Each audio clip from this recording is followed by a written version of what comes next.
Good evening. As you all know, we were very fortunate, Kristen Brook and I, to attend Harvard Graduate School of Education Learning Environments for Tomorrow, and it's also referred to as LEFT. We attended this summer for 3 days, on July 30th to August 1st. The format for the 3 days was set up to be group discussions, breakout sessions, school visits, and we also took part in a design studio. One of the really interesting facts that we talk about often is the fact that there were 104 colleagues, but 11 different countries were represented. So this is a really big deal, and there were leading practitioners that were pretty world-renowned, architects, school design planners, researchers. So it was a really rich conference for us to be at, and we got a lot of awesome work done. So we started out by talking about the 4 themes that shape the goals and the structure for 21st century learning. The important pieces of that are collaboration, your technology, student engagement, and then whether it's sustainable or not. So work centered on envisioning how school buildings would support learning in the coming decade. So they talked to you about school buildings being built for 40 years. But what we are focusing on is the learning in the next decade, and that it's not about the building, it's about supporting the learning. So the space supports the learning. So the goal that was set out immediately for us, we talked about the 5 Ps over and over and over and over. And those were the programs, the principles, the plans, the priorities, and the prototypes of effective pedagogy and design, again, for the coming decade. So what we want to ask ourselves now and throughout those 3 days are, what are our beliefs about learning? And we want to design our practices around that learning, and then we want the setting to be around those practices. So for example, if we said, you know what, curiosity is really important to us. So our belief is that curiosity is important. So what do the practices look like that support a student to be curious? And then we design the setting around that space. So we're not designing a new building and then trying to make the practices fit into our design. We're going to figure out what's most important to us first, and then we're going to plan around that. So I'm going to ask you to do a little activity. It's quick. You might want to jot down what I'm going to ask of you, or if you remember, I can go over them again. So I'm going to ask you to think about your most memorable learning experience. I'll give you a second to think of something. Your most memorable learning experience. Okay, we're going to ask, where were you? How old you were? Who were you with? How did it make you feel, and why is it memorable today?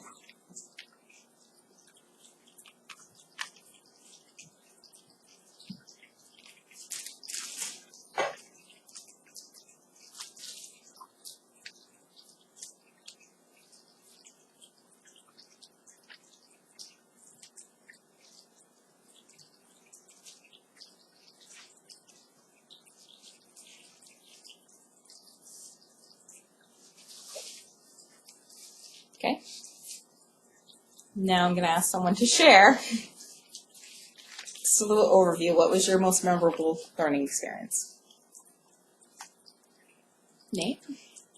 Mine was professional. It wasn't until I was actually learning how to be a teacher, and I thought I had put together a great lesson plan. I thought I had kind of put it all together, and then it sort of exploded when it got to the actual execution of it. And so obviously I learned a lot from that, but that was I don't know if humiliating was the right word, but it was definitely felt like a learning experience, and I saw where the weaknesses were, and I clearly learned from that. And but it wasn't until I was actually in sort of my profession, I think, that I felt like it was really learning. Great. Who else? Jim? Working as a junior in college on an archaeological dig on campus, and working with something that was tangible, and actually working in the dig and being treated as a colleague by my professors rather than as a student. Awesome. Excellent. Good. Anybody else? I'll share. Yeah. So I kind of directly went back to K-12 experience, and I was 13. I was with 92 other students. It was an English class that was 2 ninth grade classes and an 8th grade class combined, which in itself was crazy. We had class in the auditorium. We were studying Shakespeare, and the teacher just like cut us loose on a project. And my group did William Shakespeare, This Is Your Life. There used to be an old TV show with Jonathan Edwards. And we brought in like all of the people. We brought in Francis Bacon, who there's controversy about who did what in terms of writing. And I just remember it was so nerve-wracking because it got good enough that she asked us to perform it for the whole school. And I remember it was probably the most fun school experience I've ever had, because we were totally in charge of whatever happened. Interesting. Very good. So mine was actually 6th grade, going to nature's classroom. The entire 6th grade went to nature's classroom for a week, and that was the first time, since we were 2 towns coming together at that point to be in the middle school,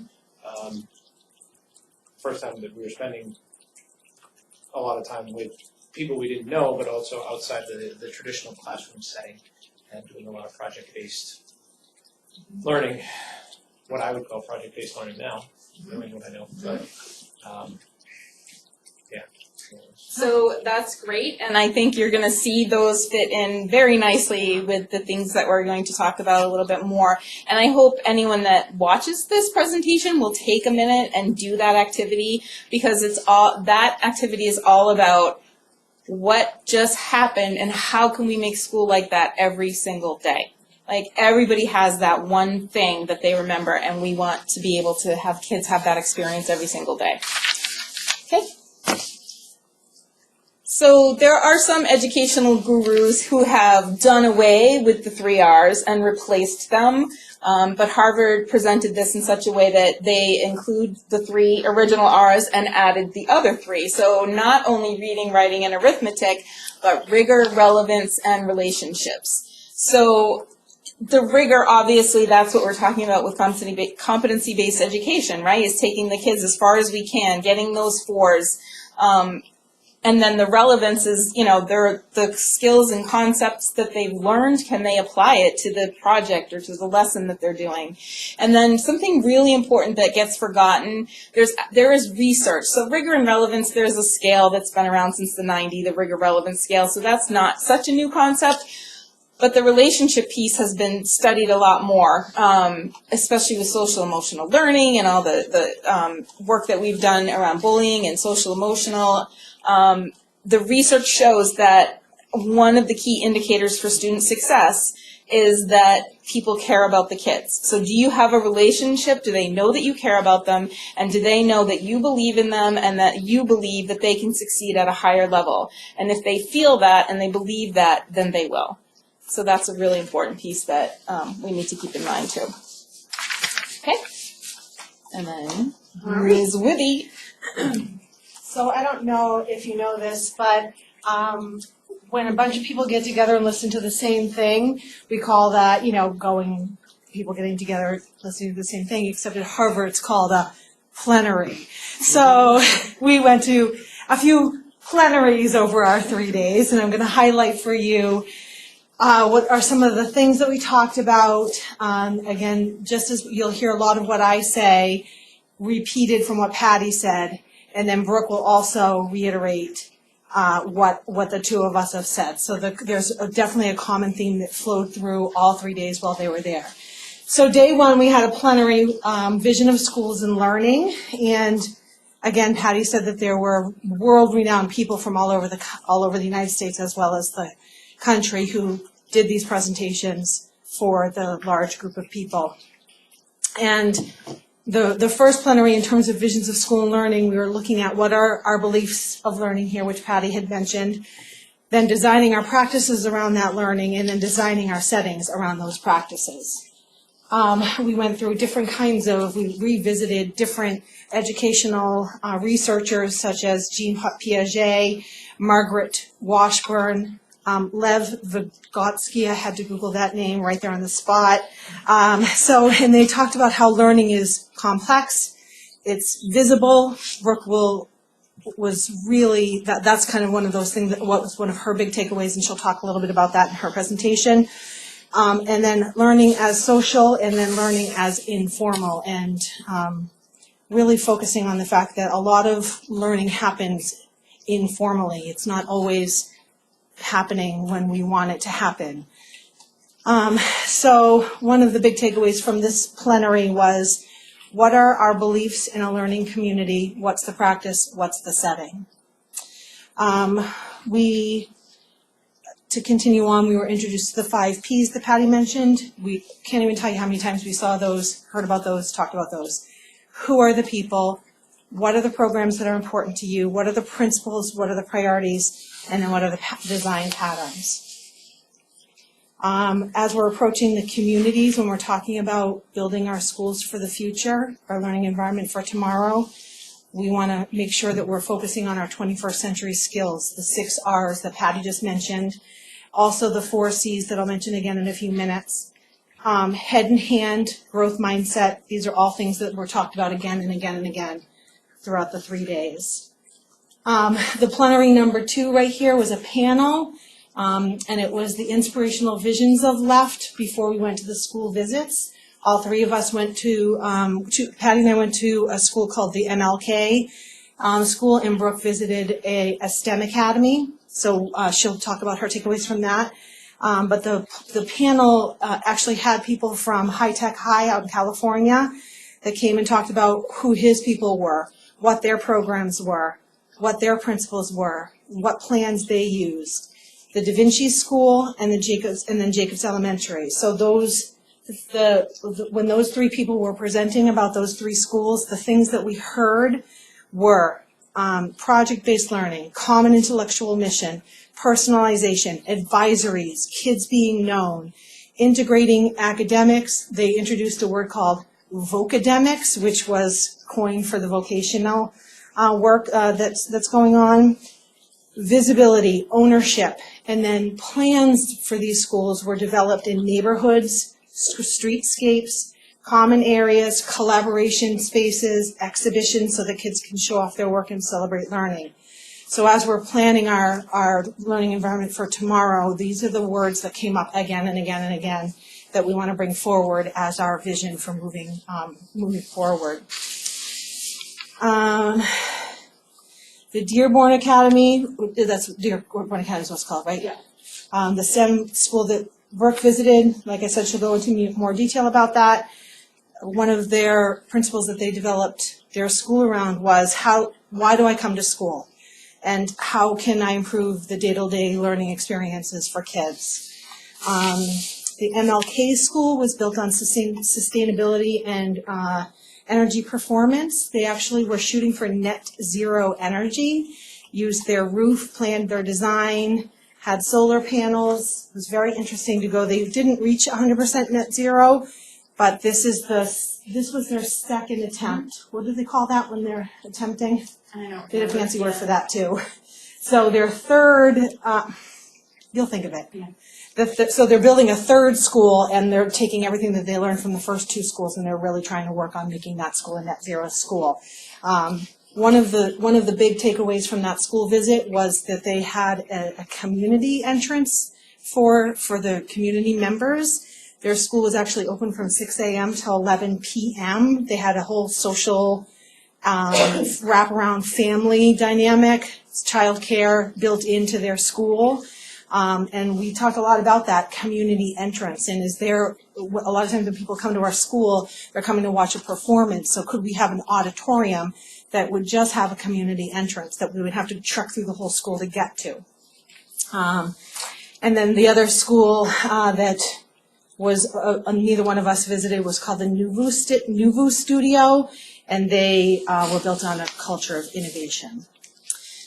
So I bring those 3 up because I wanted the language was consistent throughout the entire time we were there, all 3 days.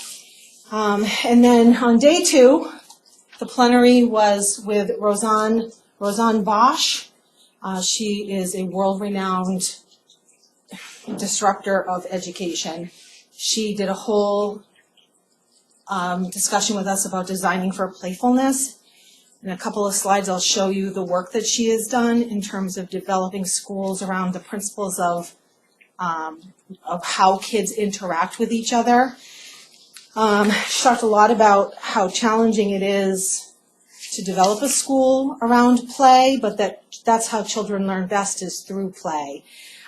We talked a lot about what the roadblocks are for society, because we're so time-oriented in a school and we're so standards-driven in a school.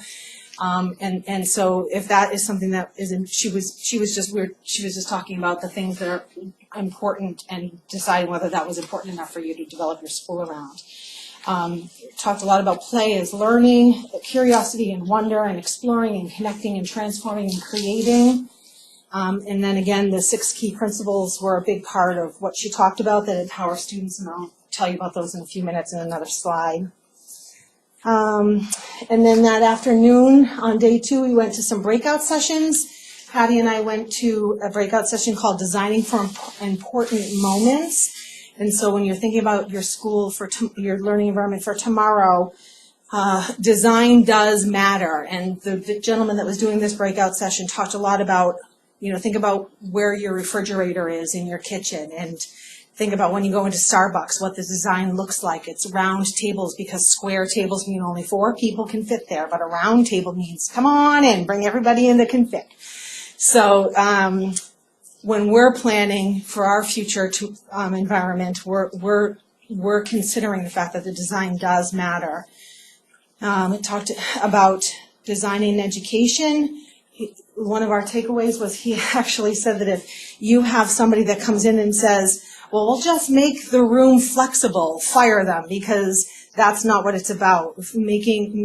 Planning your school is about inspiration and acoustics and interactivity and technology and connectivity and lighting and visuals. There's so much more that goes into it. You can't just make the room flexible. Build it and we'll make it flexible. That's what we're trying to do right now in our existing school, is figuring out how can we apply some of these design elements and some of these thoughts to our existing school.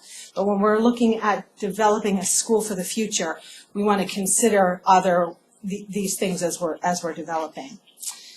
And then Brooke went to a different breakout session for that. Patty and I went to project-based learning as well. Talked about the 6 A's of designing projects, and went through an actual process of developing a project-based learning, building a project-based culture. One of the big takeaways from that was how you can't just develop the school and hope that it just kind of falls into place, that there's a lot of training that is going to need to go into, and staff development's going to go into what we want our school to be and what our vision is. Day 3's plenary, Visioning and Beyond. Frank Locker was the presenter for that, and a huge takeaway from him, I think we talked a little bit about it when we first came back. He talked a lot about, instead of thinking about best practices, let's start thinking about next practices. What are our next practices in education? He blew our minds with things like, by the year 2030, there's going to be the futurists predict that 2 billion jobs will disappear by 2030. Folks, that's not 30 years away like 1970 was 30 years ago. We are now 50 years from the 1970s, and we are 10 years from 2 billion jobs disappearing. And so what's happening is now new jobs are reappearing, things like an augmented realty architect, or an alternative currency banker, or a seed capitalist, or a 3D printing engineer, a smart dust programmer. So those are jobs, we don't even know what those are, but those are the titles of jobs that are coming in the near future, very near future. Again, Frank talked about the 21st century skills, the 4 C's: creativity, critical thinking, collaboration, and communication. They did a whole survey on employers to find out what were the very important skills that they were looking for in their employers. And nowhere on the list was what did you do in language arts and science and math and humanities. Nothing. Every single skill was pointed towards these 4 C's: communicating, critical thinking, citizenship, thoughtful problem solving, collaborating.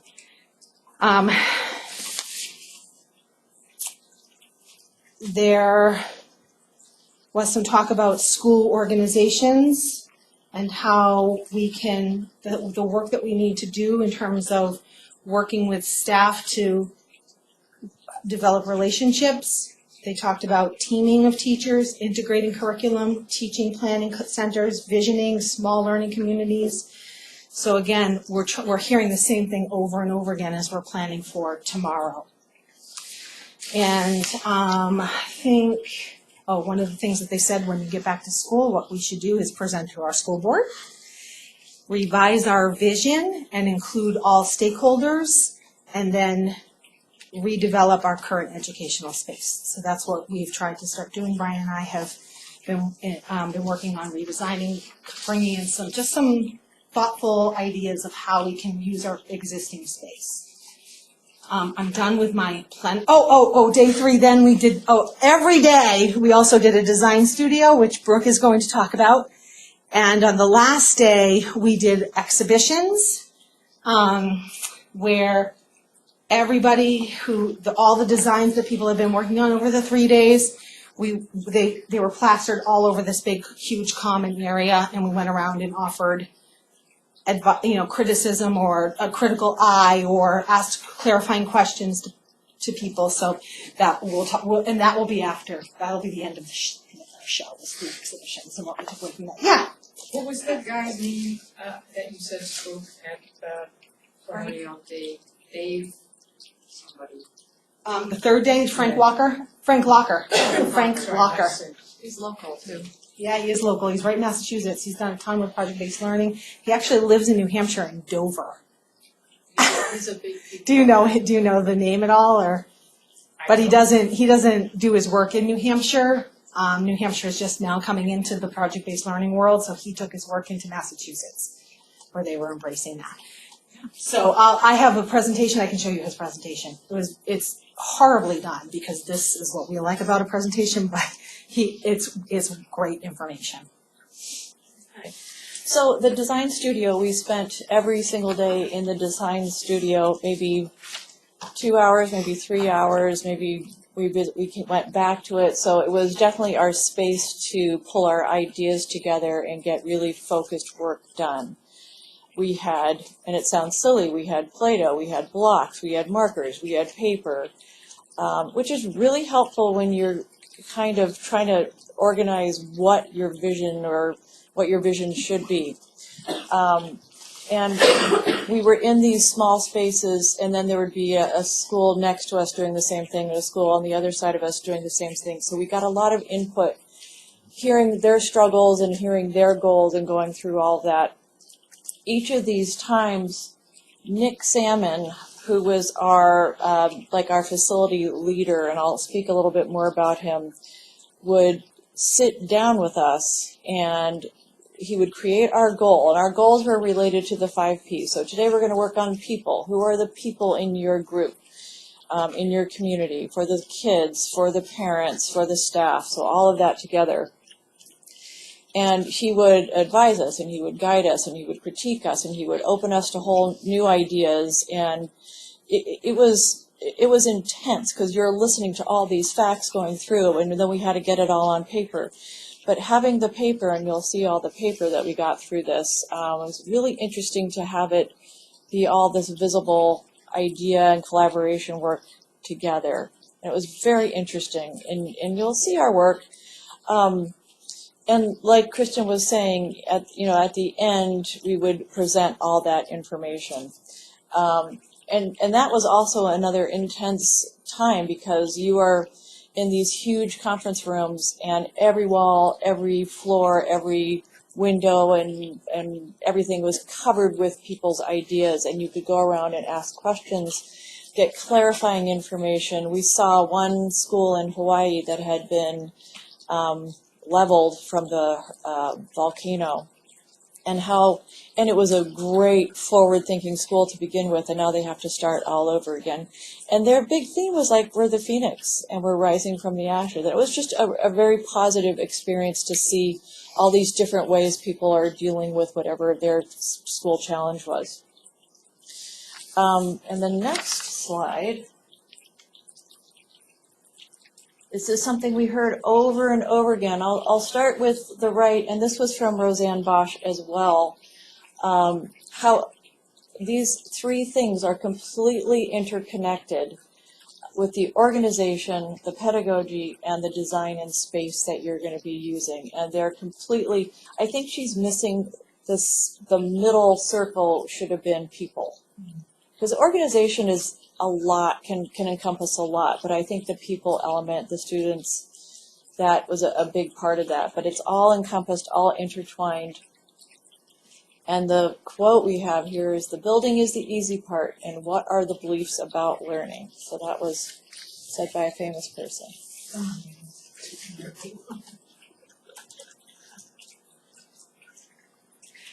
All right, so I have to do our aha moments. It was really fun. So when we were talking about talking about things that we had already done, thinking about things that we could do, all of a sudden Kristen and I were thinking about, we talked about what are our beliefs and what our space looks like, and I said, what about our lobby? I'm on it, I'm going to redo it. And I said, yeah, but what's the first thing people see is this giant trophy case. And she said, I just ordered Brian's trophy case, and if I cancel that order, I was like, do it. So she canceled the order and told Brian we'd explain when we got back from Harvard. So we decided, is that what we want people to see front and center the minute you walk through our doors, is that we're so proud of the kids that are in sports and have won trophies for the school. And we decided that no, that's not what we're all about. So we're going to obviously keep the trophies, and we are incredibly proud of our athletes, but we're going to rethink that space so that people know more about us when they walk in, other than that we're celebrating the athletics. So thank you for that. Yeah, absolutely. So some steps that we have already taken, and in another slide we'll talk about what's next.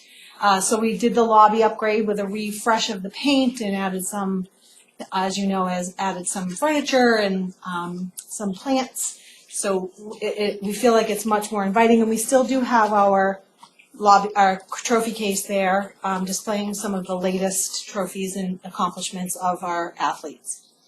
We are going to be hanging a bulletin board up. We just haven't found the right size yet, but we will be putting that there. We did an office redesign, making the space available to more staff to come in and sit and work, and several staff members have taken advantage of that office redesign space.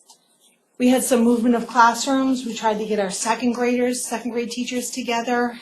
For many years, a second grade teacher was over in the first grade wing, and we had an opportunity to move a second grade teacher over to the other side. We also did some movement of some specialists into different locations. We put our middle school specialists back upstairs so they could be in with our middle school kids. As you can see, the Library Media Center has undergone quite a transformation. Moved furniture in here, built our STEAM lab.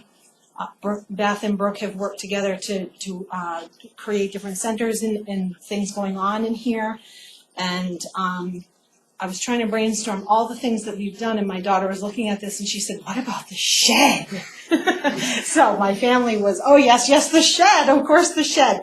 But that's a huge piece of it, because we will be able to, once it's ready for move-in, we will be able to clear out a lot of things that are holding us back from even moving more forward. But other steps that we have taken besides the physical part of our school is having all school meetings. We had our first all school meeting run by 8th graders last week, developing community even more so in our school. We added more common planning time, and by we I mean Brian and Candy, because he is the scheduling master. It was a huge part of the middle school complaints last year is they didn't have common planning time. Brian has worked diligently to get that in there for them, and they couldn't be happier, and they're using the time very wisely.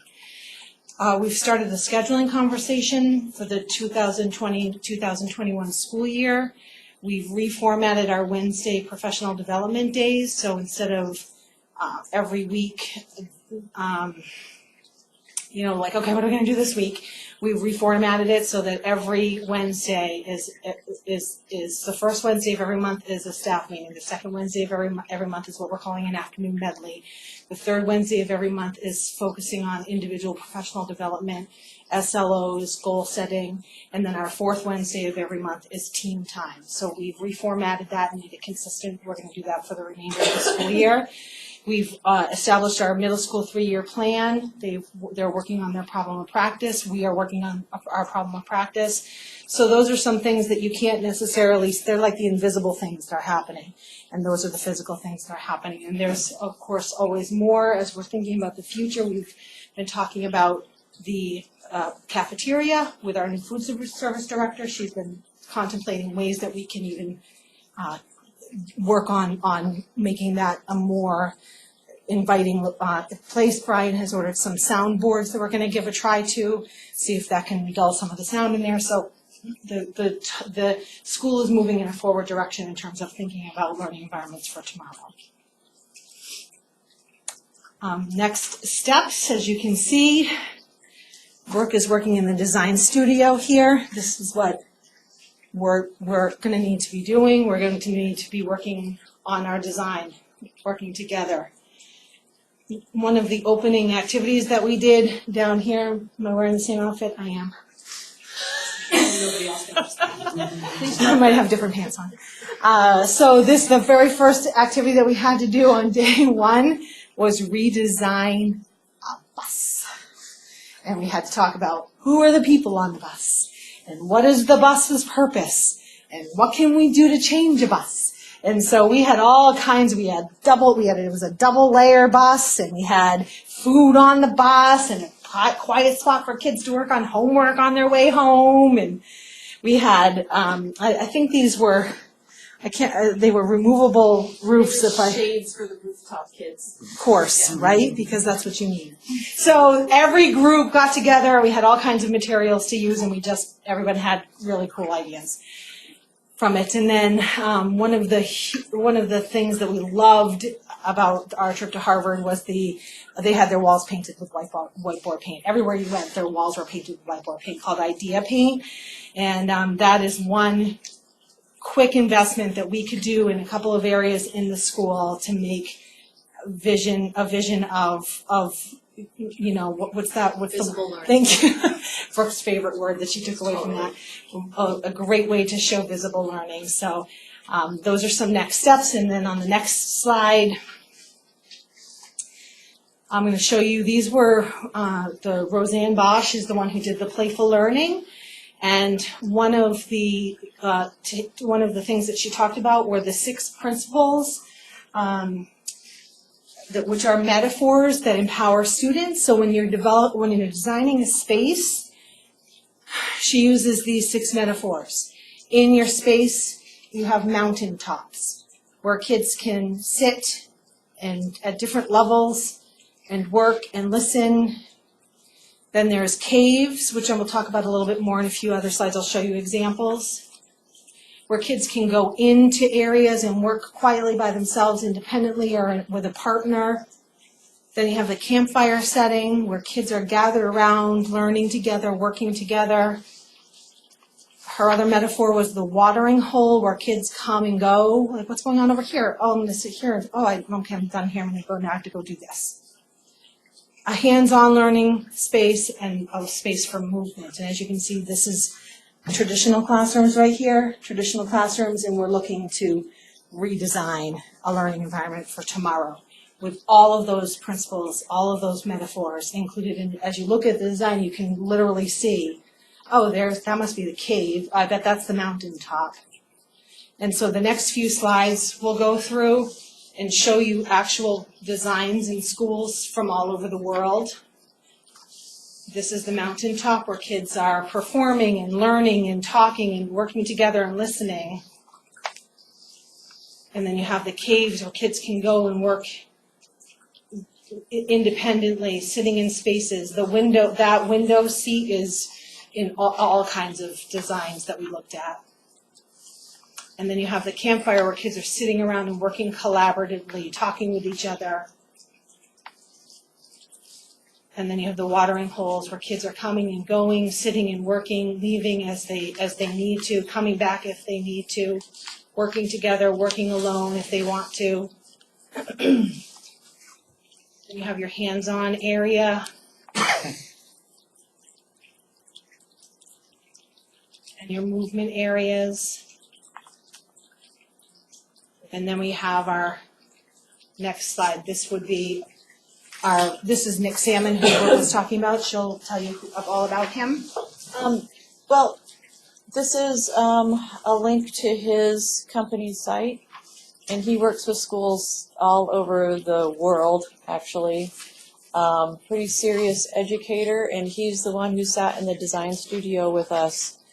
That, a very intense one-on-one, or him and the three of us giving us the feedback.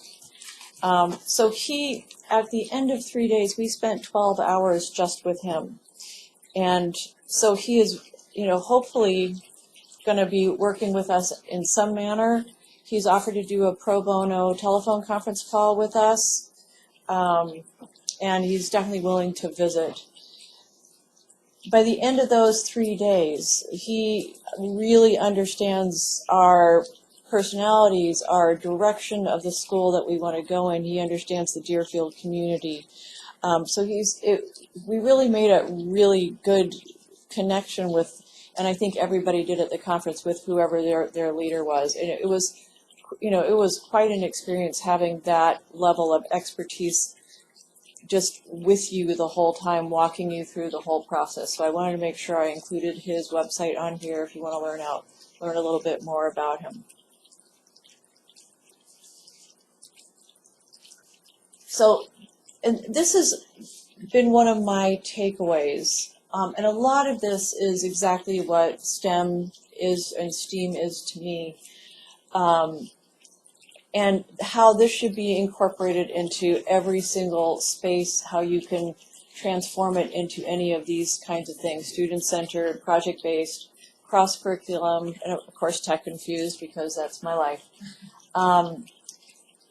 And it's incredibly powerful. And if you notice, like the early elementary school rooms do have a lot of this functionality in them already. They have a space for reading. They have a space for their circle time and a space for quiet time. And I'm working on that in our STEM lab right now, where kids have time to, we can move stuff around, so we can use the floor as building, or we can build in different areas in there. I know it's tiny, but it seems to be working really well so far.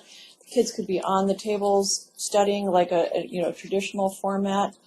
And this idea paint that we're talking about, I'm just ready to slap this all over the school, because it's amazing how you can put, and it's kind of what we were doing in the design studios, where we were just writing down stuff no matter how stupid or wild it was. And then we could talk about all of our ideas together. And that's kind of what this writing on the walls with this STEM paint, not STEM paint, idea paint is. So it's visible learning. Your learning is out there, and it can be washed down, so you can rewrite it. Another thing I really loved, and such an easy way to get an idea, protractors. When I had protractors as a kid, it was a two-dimensional flat thing, and I had no idea what this meant. But seeing this door with a protractor underneath it so you can measure the angles, it's like, what a brilliant and simple idea and you don't have to have, this is like a welcome carpet right there. You don't have to have that. You can have the kids measure that out on the floor. And every time they're opening the door, they're understanding, oh, this is what a 45-degree angle looks like. And that kind of thing. We used to have that on the stairs going up with the multiplication tables too. That is visible learning. And we have the little areas around the school where the kids do push-ups against the walls. All of that kind of thing, that's all that playful learning, and it really energizes. So one of the huge things is Deerfield is so on point with this. We have that growth mindset in the school, Beth has done an amazing job reorganizing this room so that it's in sections, and there's a teaching area and a reading area and a big kid area. And you can feel that learning is already becoming different at our school. So I'm fairly stoked about that whole thing. And it's so nice to be with that forward motion that we've already got going. And that kindergarten style classroom that doesn't have to be in kindergarten, it can go through the whole school. It's not just for little kids. We all learn better.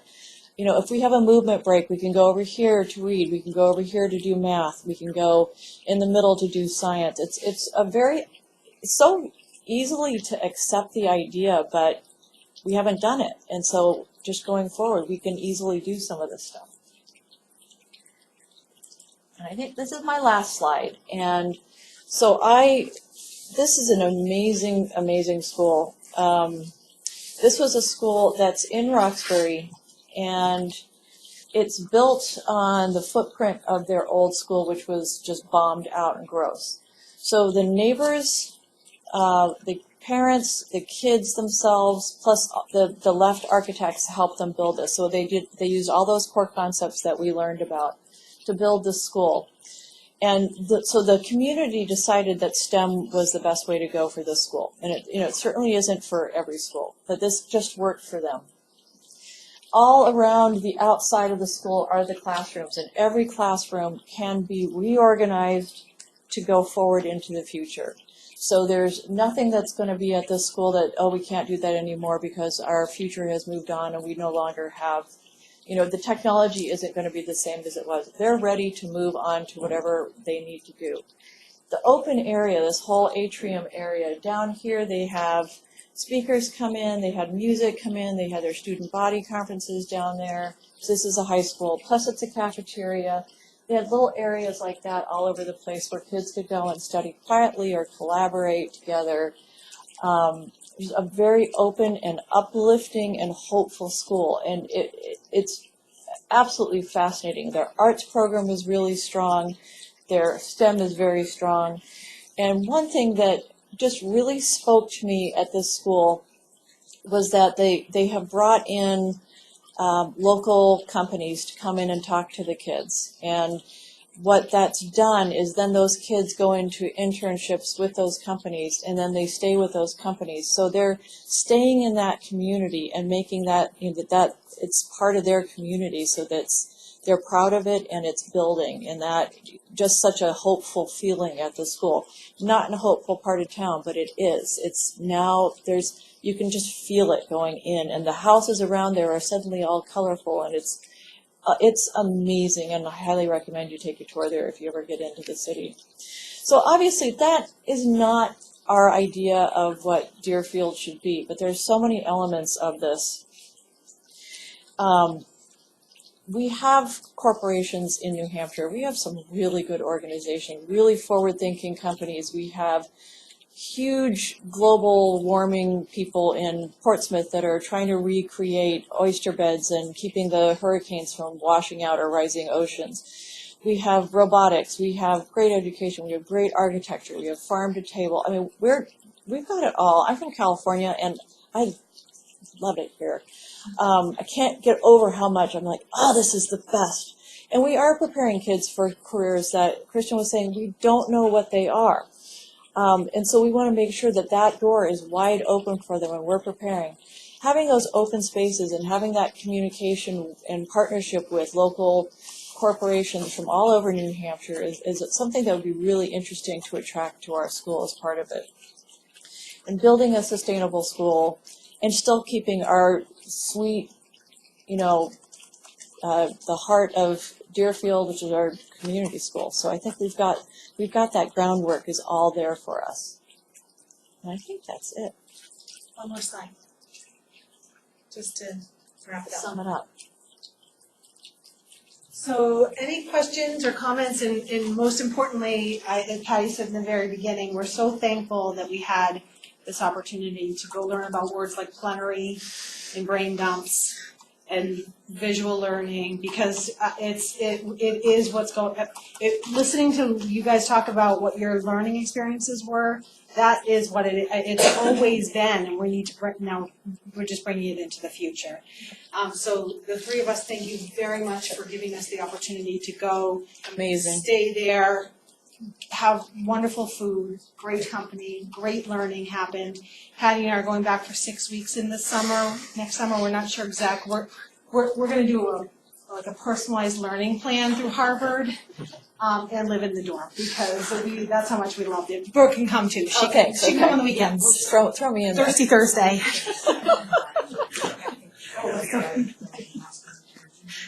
So any questions for us? I think you guys should all go. Has the staff seen your presentation? We wanted to show it to you first. So you talked about continuing to move it forward and how you guys have already done a number of things and recognized things that you were doing without even having this kind of codified in a presentation. What are the next steps? Where do you see the next? Where can the board help? Where does it go from here?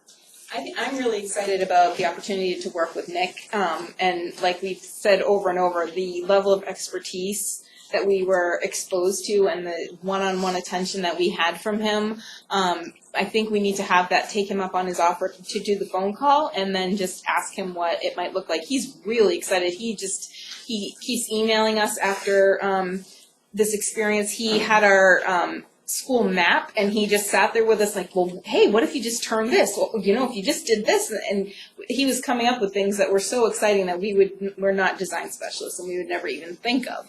So I really want to pursue talking to him and seeing what he can offer us here. Another thing about Nick was he also really understood the whole safety element that we have to go into with this kind of new era. And it was interesting. One of our wild ideas was to have an auditorium, but it was only accessible from the outside, or the doors could be locked from the inside. So it could be, we're just brainstorming. But I love that his first thought was, oh, you can make this safe because you don't have to keep this all open to the school and that kind of thing. And he was talking about our front entrances, how we make this safe. So safety was still one of his cornerstones of how he goes forward, including all the other designs. So that was one of the things I really liked about him. So does he take, if he were facilitating, would he take us through the whole thing? Like help us figure out, well, here are our beliefs, and then these are. I'm sure he would. I'm not sure what that might look like. He's in Australia. He's talking about saving us travel time because he comes to Vermont. He has family in Vermont, and he said he'd be happy to try to piggyback traveling to Vermont so that we wouldn't have to pay the travel expenses from wherever he is in the world. So I don't know how realistic it is to have him through every step of the way, but I think Phone calls and. yeah, phone calls and. Well, that's what I'm wondering, does he kind of come with a process, or even if he can't be here? Yeah, I don't know that. Step one, here's how you go about attacking, finding out, I can't think of the word, I won't, but figuring out what your beliefs are about learning. And then, what practices do you already have in place that support those beliefs, and where is your building keeping you from supporting those beliefs? And when you say what we already have in place, I was so proud of our school because we had people going around and making comments like, you already have that? Yeah. Oh, you already do this? Oh, tell me what that looks like. We had a lot of brag time, which was really awesome. Absolutely. With a worldwide audience. And with our nature right at our doorstep, the possibilities were endless. And you said, do you use your outdoor space? Well, yeah, we have hiking trails and we've got outdoor classrooms and things that a lot of schools don't have anything like that. And if you look at the drawings, I made a bear in the woods, and I would like some compliments on my bear because everybody said it looked like a skeleton. Like, why is there a skeleton in your forest? Very insulted. We'll hang those in a few minutes so you can see them.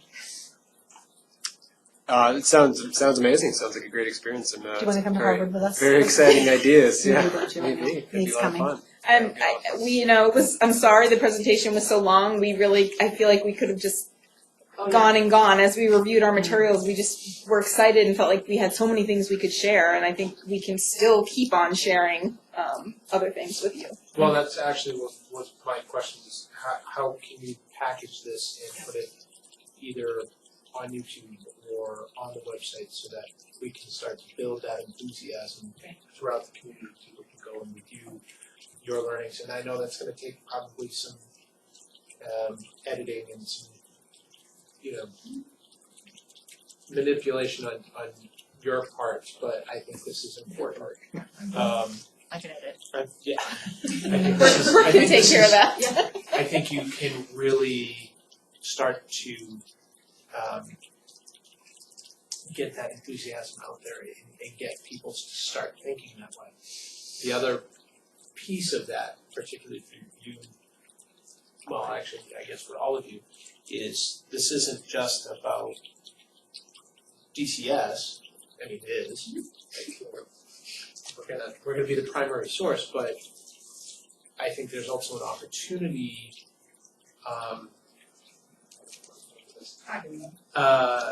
to do this as a model for the SAU and see what things can be transferred over to other schools Oh, absolutely. and let them, because they may come up with a next practice that we could steal. So from their point of view. So if I could throw a comment out there, and you guys probably already touched on this. First off, this is a great presentation. All three of you have said numerous times it was amazing to be around people from so many different backgrounds, so many different countries, so many different schools, and to get to see so many different kind of educational approaches. Is that something that we could bring into, I know you had talked about redoing the staff Wednesdays. Could there be a day a year where we do something like field trips and we divide the staff up and we go to 6 different schools? And you maybe you're already doing stuff like this, but like having that, and I know professionally, if you have the opportunity to go and see somebody who's doing something similar to you, you inevitably are going to learn something. Oh, absolutely. I last year was able to go to Concord and check out what they are doing in their tech infused things. It was hugely beneficial, and it's like, how do we prepare our kids to get to that level? So it was immediately I have stuff that I could do with that. Right. So absolutely. Highly encourage our teachers to do that. We've had several teachers individually go visit other schools, see other types of reading programs. Brian went over to visit the STEAM lab over at Hill in Pembroke. That's one of our big and you obviously have to plan for a sub and that type of thing, but we haven't done pockets of teachers yet, but that's something that we've talked quite a bit about at the middle school level, sending a pocket of teachers to go see something in action, or a pocket of elementary teachers to go. So individually, teachers have done that, and they've even done it within the school. They even visited each other within the school. Great.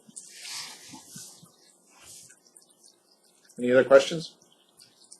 All right, thank you. Thank you. Good job. Great.